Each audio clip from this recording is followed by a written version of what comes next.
नमस्कार दोस्तों। यह N C E R T की कक्षा 10 की समकालीन विश्व व्यवहारत वाली पाठ्य पुस्तक है। इसमें अपना ये पाठ है कौन सा, मुद्रण संस्कृति और आधुनिक दुनिया। ठीक है, और बुक का नाम है भारत और समकालीन विश्व। यहाँ से शुरू करना है अपन को, ठीक है ना। ये पढ़ दिया है अपन ने। मुद्रण पुणे के कृष्णाजी त्र्यंबक राणाडे मराठी का एक बार निकालना चाहते हैं जिसमें स्थानीय दिलचस्पी की तमाम उपयोगी खबरों को जगह मिल सके। इसमें सार्वजनिक उपयोगिता, वैज्ञानिक अन्वेषण के अलावा प्राक विद्या, सांख्यिकी जिज्ञासाओं, देश के विभिन्न हिस्सों के बारे में आमतौर पर और दक्कन पर खासतौर पर जानकारी होगी। ऐसे तमाम लोगों से मदद और संरक्षण का निवेदन है जो ज्ञान के प्रसार और जन कल्याण के इच्छुक हैं। प्रकाशन के नए रूप।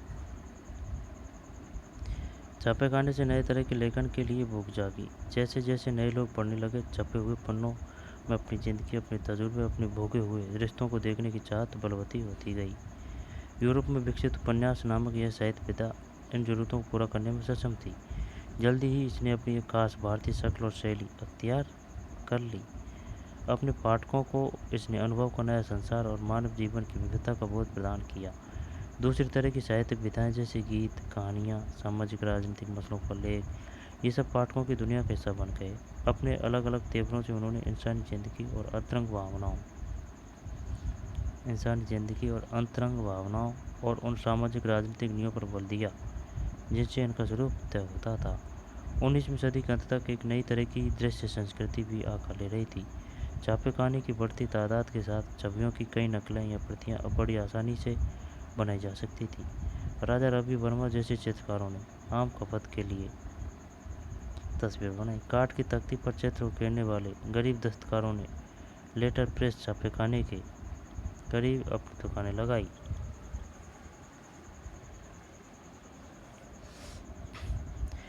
काठ की तख्ती पर चित्र उकेरने वाले गरीब दस्तकारों ने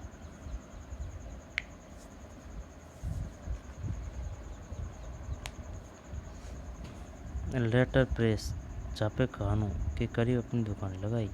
काठ की तख्ती अपनी दुकान लगाई और मुद्रकों से काम पाने लगे। बाजार में सुलभ सस्ती तस्वीरें और कैलेंडर खरीदकर गरीबी अपने घरों एवं दफ्तरों में सजाया करते थे। इन छपी तस्वीरों ने आहिस्ता आहिस्ता आधुनिकता और परंपरा, धर्म और राजनीति तथा समाज और संस्कृति के लोकप्रिय विचार लोक को गढ़ना शुरू किया। लोकप्रिय विचार लोक को गढ़ना शुरू किया।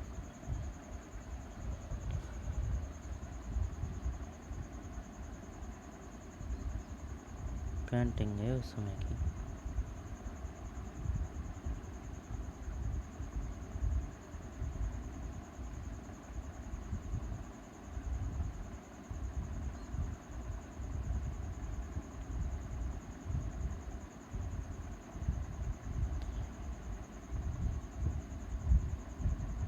अठारह सत्तर के दशक तक पत्र पत्रिकाओं में सामाजिक राजनीतिक विषयों पर टिप्पणी करते हुए कैरिकेचर और कार्टून छपने लगे थे। कुछ में शिक्षित भारतीयों के पश्चिम पोशाक और पश्चिमी अभिरुचियों का मजाक उड़ाया गया, जबकि कुछ अन्य में सामाजिक परिवर्तन को लेकर एक डर देखा गया। साम्राज्यवादी व्यंग्य चित्रों में राष्ट्रवादियों का मजाक उड़ाया जाता था। तो राष्ट्रवादी भी साम्राज्यवादी सत्ता पर निशाना साधने में पीछे नहीं रहे। राजा ऋतुध्वज द्वारा असुरों के चंगुल से राजकुमारी मदरसा को बचाया जाना राजा रवि वर्मा का चित्र। राजा रवि वर्मा ने मिथ की कहानियों को लेकर अनगिनत चित्र बनाए जो उनके अपने रवि वर्मा प्रेस में छपती थी। राजा ऋतुध्वज द्वारा असुरों के चंगुल से राजकुमारी मदरसा को बचाया जाना राजा रवि वर्मा का चित्र। राजा रवि वर्मा ने मिथकीय कहानियों को लेकर अनगिनत चित्र बनाए जो उनके अपने रवि वर्मा प्रेस में छपती थी।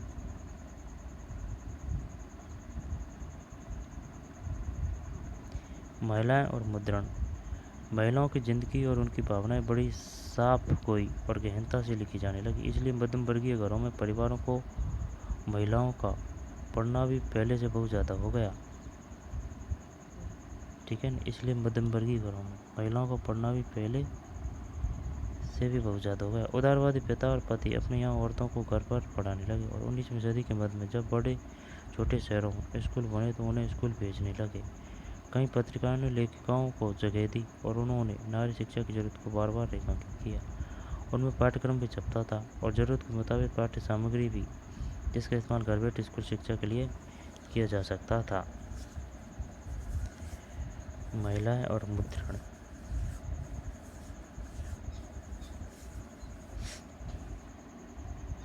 पाठ्यक्रम भी छपता था और ज़रूरत के मुताबिक पाठ्य सामग्री भी, जिसका इस्तेमाल घर बैठे स्कूल शिक्षा के लिए किया जा सकता था।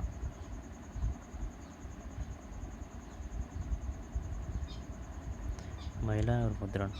महिलाओं की ज़िंदगी और उनकी भावनाएं बड़ी साफ गोई और गहनता से लिखी जाने लगी। इसलिए मध्यम वर्गीय घरों में महिलाओं का पढ़ना भी पहले से बहुत ज़्यादा हो गया। उदारवादी पिता और पति अपने यहाँ औरतों को घर पर पढ़ाने लगे, घर पर। और 19वीं सदी के मध्य में जब बड़े छोटे शहरों में स्कूल बने तो उन्हें स्कूल भेजने लगे। कई पत्रिकाओं ने लेखिकाओं को जगह दी और उन्होंने नारी शिक्षा की जरूरत को बार बार रेखांकित किया। उनमें पाठ्यक्रम भी छपता था और ज़रूरत के मुताबिक पाठ्य सामग्री भी, जिसका इस्तेमाल घर बैठे स्कूल शिक्षा के लिए किया जा सकता था। लेकिन सारे परिवार उदार दिल नहीं थे। अनेक परंपरावादी हिंदू मानते थे कि पढ़ी लिखी कन्या विधवा हो जाती है और इसी तरह दकियानूसी मुसलमानों को लगता था कि उर्दू के रोमानी अफसाने पढ़कर औरतें बिगड़ जाएगी। हिंदुओं के क्या विचार थे कि पढ़ी लिखी कन्याएं विधवा हो जाती है, और मुसलमानों को क्या विचार थे? मुसलमानों को लगता था कि उर्दू के रोमानी अफसाने पढ़कर औरतें बिगड़ जाएगी। कभी कभार बाकी औरतों ने इन प्रतिबंधों को अस्वीकार भी किया। हमें उत्तर भारत के दकियानूसी मुसलमान परिवार की एक ऐसी लड़की की कहानी पता है जिसने गुपचुप ढंग से न सिर्फ पढ़ना सीखा बल्कि लिखा भी। उसके खानदान वाले चाहते थे कि वह सिर्फ अरबी कुरान पढ़े, जो कि उसके पल्ले नहीं पड़ता था, अरबी कुरान। लिहाजा उसने वह जवान पढ़ने की जिद की जो उसकी अपनी थी। पूर्वी बंगाल में 19वीं सदी के प्रारंभ में कट्टर रूढ़वादी परिवार में भाई कन्ना रस सुंदरी देवी ने रसोई में छिप कर पढ़ना सीखा। बाद में चलकर उन्होंने आमार जीवन नामक आत्मकथा लिखी। पहले बार चुका है आमार, जो 1876 में प्रकाशित हुई। यह बंगाली भाषा में प्रकाशित पहली संपूर्ण आत्मकहानी थी, यानी खुद की कहानी थी 1876 में।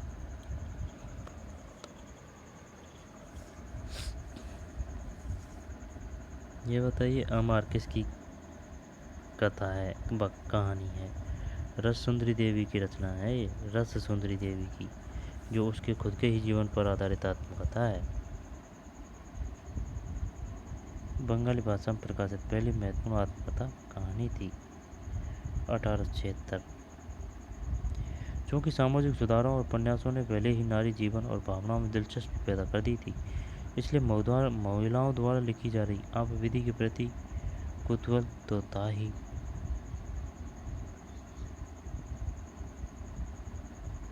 क्योंकि सामाजिक सुधारों और उपन्यासों ने पहले ही नारी जीवन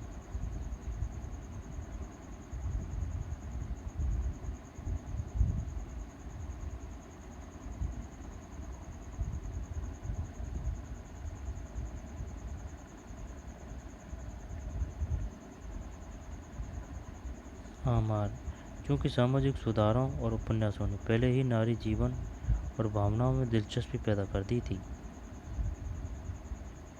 इसलिए महिलाओं द्वारा लिखी जा रही आवृत्ति के प्रति कौतूहल तो था ही। कैलाश वासिनी देवी जैसी महिलाओं ने 1860 के दशक में महिलाओं के अनुभवों को लिखना शुरू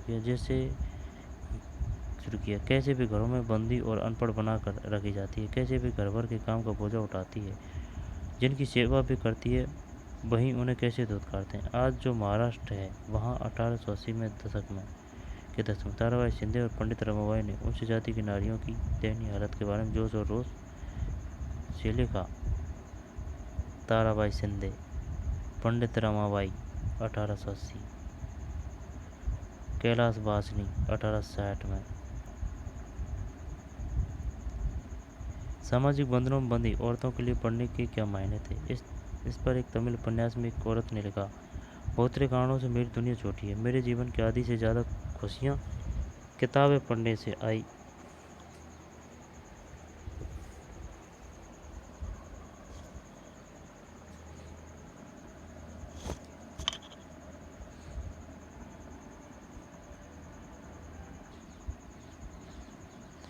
राजा ऋतुजर्द द्वारा असुरों के चंगुल से राजकुमारी मदरसा को बचाया जाना। राजा रवि वर्मा का चित्र। राजा रवि वर्मा मिथ की कहानियों को लेकर अनगिनत चित्र बनाए जो उनके अपने रवि वर्मा प्रेस में छपती थी।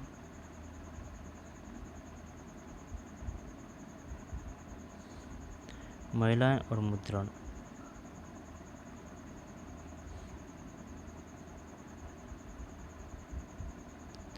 महिलाएं और मुद्रण।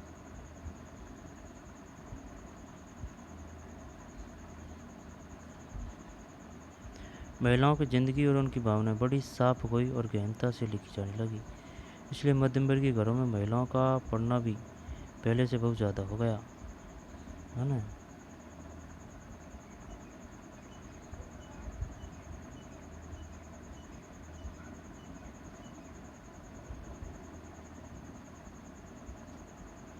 दोबारा देख ले, कोई नहीं है। महिलाओं की जिंदगी और उनकी भावनाएं बड़ी साफ गोई और गहनता से लिखी जाने लगी। इसलिए मध्यम वर्गीय घरों में महिलाओं का पढ़ना भी पहले से बहुत ज़्यादा हो गया। उदारवादी बेतारपति अपने यहाँ औरतों को घर में पढ़ाने लगे और 19वीं सदी के मध्य में जब बड़े छोटे शहरों में स्कूल बने तो उन्हें स्कूल भेजने लगे। कई पत्रिकाओं ने लेखिकाओं को जगह दी और उन्होंने नारी शिक्षा की जरूरत को बार बार रेखांकित किया। उनमें पाठ्यक्रम भी छपता था और ज़रूरत के मुताबिक पाठ्य सामग्री भी, जिसका इस्तेमाल घर बैठे स्कूल शिक्षा के लिए किया जा सकता था। लेकिन सारे परिवार उदार दिल नहीं थे। अनेक परंपरावादी हिंदू मानते थे कि पढ़ी लिखी कन्याएं विधवा हो जाती है और इसी तरह दकियानूसी मुसलमानों को लगता था कि उर्दू के रोमानी अफसाने पढ़कर औरतें बिगड़ जाएगी। कभी कभार बागी औरतों ने इन प्रतिबंधों को अस्वीकार भी किया। हमें उत्तर भारत के दकियानूसी मुसलमान परिवार की एक ऐसी लड़की की कहानी पता है जिसे गुपचुप ढंग से न सिर्फ पढ़ना सीखा बल्कि लिखा। उसके खानदान वाले चाहते थे कि वह सिर्फ अरबी कुरान पढ़े, जो कि उसके पल्ले नहीं पड़ता था। लिहाजा उसने वह ज़बान पढ़ने की जिद की जो उसकी अपनी थी। पूर्वी बंगाल में 19वीं सदी के आरंभ में कट्टर रूढ़िवादी परिवार में ब्याही कन्या रससुंदरी देवी ने रसोई में छिप छिप कर पढ़ना सीखा। बाद में चलकर उन्होंने आमार जीवन नामक आत्मकथा लिखी। रससुंदरी देवी कब प्रकाशित हुई? 1876 में। यह बांग्ली भाषा में प्रकाशित पहली संपूर्ण आत्मकहानी थी। क्योंकि सामाजिक सुधारों उपन्यासों ने पहले ही नारी जीवन और भावनाओं में दिलचस्पी पैदा कर दी थी, इसलिए महिलाओं द्वारा लिखी जा रही आम बीती के प्रति कौतूहल तो था ही। कैलाश बासनी देवी जैसी महिलाओं ने 1860 के दशक में महिलाओं के अनुभवों पर लिखना शुरू किया। कैलाश बासनी देवी जैसी महिलाओं ने 1860 के दशक से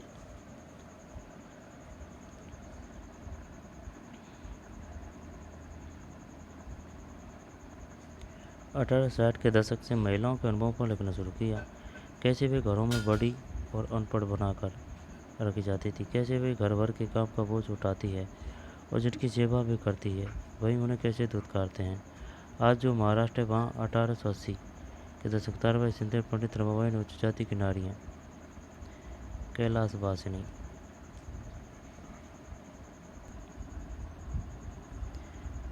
बासनी देवी जैसी महिलाओं ने 1860 के दशक से महिलाओं के अनुभवों को लिखना शुरू किया। कैसे वे घरों में बंदी और अनपढ़ बनाकर रखी जाती है, कैसे वे घर भर के काम का बोझ उठाती है और जिनकी सेवा भी करती है, वहीं उन्हें कैसे धुतकारते हैं।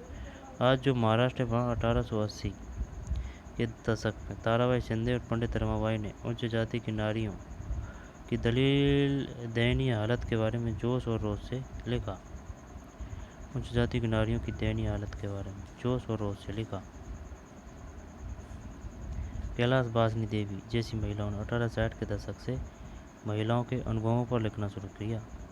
एक तो कैलाश वासनी है ना, और ये है आमार 1876 में प्रकाशित बंगाली भाषा में। रस सुंदरी देवी। कैलाश वासनी देवी जैसी महिलाओं ने 1860 के दशक से महिलाओं के अनुभवों पर लिखना शुरू किया। कैसे वे घरों में बड़ी और अनपढ़ बनाकर रखी जाती है, कैसे वे घर भर के काम का बोझ उठाती है और जिनकी सेवा वे करती है वहीं उन्हें कैसे धुतकारते हैं। आज जो महाराष्ट्र वहाँ 1880 के दशक में ताराबाई शिंदे और पंडित रमाबाई उच्च जाति की नारियों की दयनीय हालत के बारे में जोश और रोष से लिखा। सामाजिक बंधनों में बंधी औरतों के लिए पढ़ने के क्या मायने। इस पर एक तमिल उपन्यास में एक औरत ने लिखा, बहुत तरह कारणों से मेरी दुनिया छोटी है। मेरे जीवन की आधी से ज़्यादा खुशी किताबें पढ़ने से आई है। उर्दू, तमिल, बंगाली और मराठी प्रिंट संस्कृति पहले विकसित हो गई थी, पर गंभीर हिंदी छपाई की शुरुआत 1870 के दशक से हुई। जल्द ही इसका एक बड़ा हिस्सा नारी शिक्षण को समर्पित हुआ। उर्दू, तमिल, बंगाली, मराठी प्रिंट संस्कृति पहले विकसित हो गई थी, पर गंभीर हिंदी छपाई की शुरुआत 1870 के दशक से हुई। जल्द ही इसका एक बड़ा हिस्सा नारी शिक्षण को समर्पित हुआ। 20वीं सदी के आरंभ में महिलाओं के लिए मुद्रित और कभी कभी उनके द्वारा संपादित पत्रिकाएं लोकप्रिय हो गई। इनमें औरतों की तालीम, विधवा जीवन, विधवा विवाह और राष्ट्रीय आंदोलन जैसे मसलों पर लेखनी चलाई गई। कुछ पत्रिकाओं ने महिलाओं को गृहस्थी चलाने और फैशन के नुस्खे बताने के साथ साथ कहानियों और धारावाहिक उपन्यासों के जरिए मनोरंजन परोसा। पंजाब में भी 20वीं सदी के आरंभ से ही लोकप्रिय लोक साहित्य बड़े पैमाने पर छापा गया। राम चड्ढा ने औरतों को आज्ञाकारी बीवियाँ बनने की सीख देने के उद्देश्य अपनी बेस्ट सेलिंग कृति स्त्री धर्म विचार लिखी।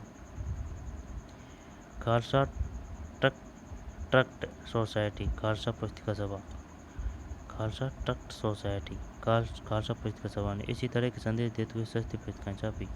अच्छी औरतों के बनने के उपदेश को कई बार संवाद के रूप में पेश किया गया। बंगाल में केंद्रीय कलकत्ता का एक पूरा इलाका वटाला लोकप्रिय किताबों के प्रकाशन को समर्पित हो गया। यहाँ पर आप धार्मिक गुटकों और ग्रंथों के सस्ते संस्करण तो खरीद ही सकते थे, जो आमतौर पर अश्लील और सनसनीखेज समझा जाता था।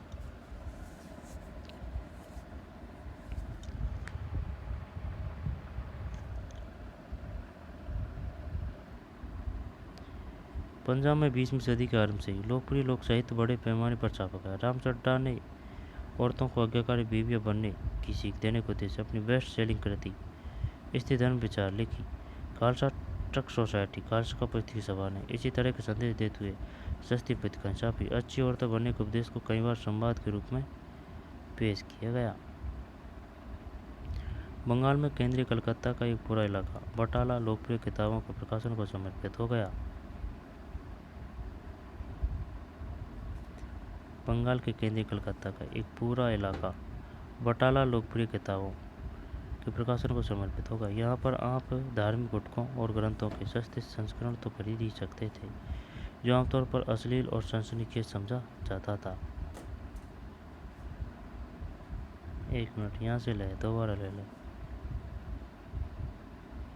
लोकप्रिय हो गए। इनमें औरतों की तालीम, विधवा जीवन, विधवा विवाह और राष्ट्रीय आंदोलन जैसे मसलों पर लेखनी चलाई गई। कुछ पत्रिकाओं ने महिलाओं को गृहस्थी चलाने और फैशन के नुस्खे बताने के साथ साथ कहानियों और धारावाहिक उपन्यासों के जरिए मनोरंजन परोसा। पंजाब में 20वीं सदी के आरंभ से ही लोकप्रिय लोक साहित्य बड़े पैमाने पर छापा गया।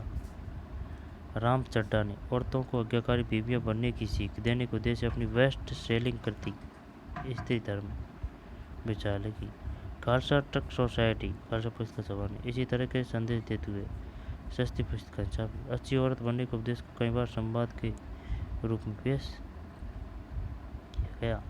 बंगाल में केंद्रीय कलकत्ता का एक पूरा इलाका वटाला लोकप्रिय किताबों के प्रकाशन को समर्पित हो गया। यहाँ पर आप धार्मिक गुटकों और ग्रंथों के सस्ते संस्करण तो खरीद ही सकते थे। यहाँ धार्मिक गुटकों और ग्रंथों की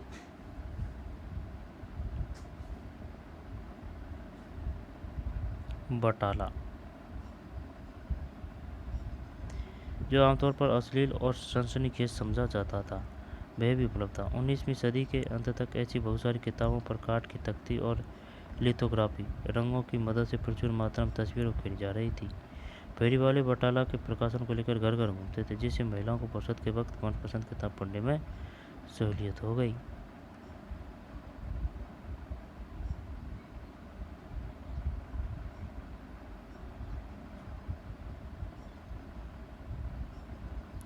घोरकली प्रलयकाल, 19वीं सदी के अंत का रंगीन कास्ट क्षेत्र। पारिवारिक संबंधों के नष्ट भ्रष्ट होने की कल्पना पत्नी, जैसा कि मुहावरे में कहा जाता है कि पति के सिर पर सवार है और वह खुद अपनी मां को जंजीर पहनाकर जानवरों की तरह रखता है। जानी मानी शिक्षाविद और लेखिका बेगम रोकेया शेखावत हुसैन ने 1926 में बंग महिला शिक्षा सम्मेलन को संबोधित करते हुए धर्म के नाम पर महिलाओं को पढ़ने से रोकने के लिए पुरुषों की निंदा की। नारी शिक्षा के विरोधी कहते हैं कि इससे महिलाएं उद्दंड हो जाएगी, छी, ये खुद को मुसलमान बताते हैं और इस्लाम द्वारा औरतों को बराबरी की तालीम का हक देने की बुनियाद असूल के खिलाफ जाते हैं। अगर पुरुष पढ़ लिख कर नहीं भटकते तो महिलाएं क्यों बिगड़ जाएगी भला। जानी मानी शिक्षाविद और लेखिका बेगम रुकैया शेखावत हुसैन ने 1926 में बंग महिला शिक्षा सम्मेलन को संबोधित करते हुए धर्म के नाम पर महिलाओं को पढ़ने से रोकने के लिए पुरुषों की निंदा की। नारी शिक्षा के विरोधी कहते हैं कि इससे महिलाएं उद्दंड हो जाएगी, ये खुद को मुसलमान बताते हैं और इस्लाम द्वारा औरतों को बराबरी की तालीम का हक देने के बुनियादी असूल के खिलाफ जाते हैं।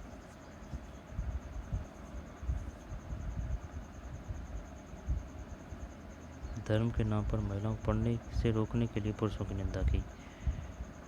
निंदा ऐसे थी, नारी शिक्षा के विरोधी कहते हैं कि इससे महिलाएं उद्दंड हो जाएगी, छी, ये खुद को मुसलमान बताते हैं और इस्लाम द्वारा औरतों को बराबरी की तालीम का हक देने के बुनियादी असूल के खिलाफ जाते हैं। अगर पुरुष पढ़ लिख कर नहीं भटकते तो महिलाएं क्यों बिगड़ जाएगी भला।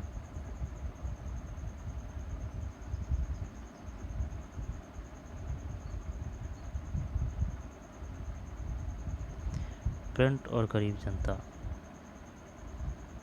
19वीं सदी के मद्रासी शहरों में काफ़ी सस्ती किताबें चौक चौराहों पर बेची जा रही थी, जिसके चलते गरीब लोग भी बाजार से उन्हें खरीदने की। प्रिंट और गरीब जनता, इसको पढ़ेंगे बाद में। चलिए मिलते हैं नए वीडियो में। धन्यवाद।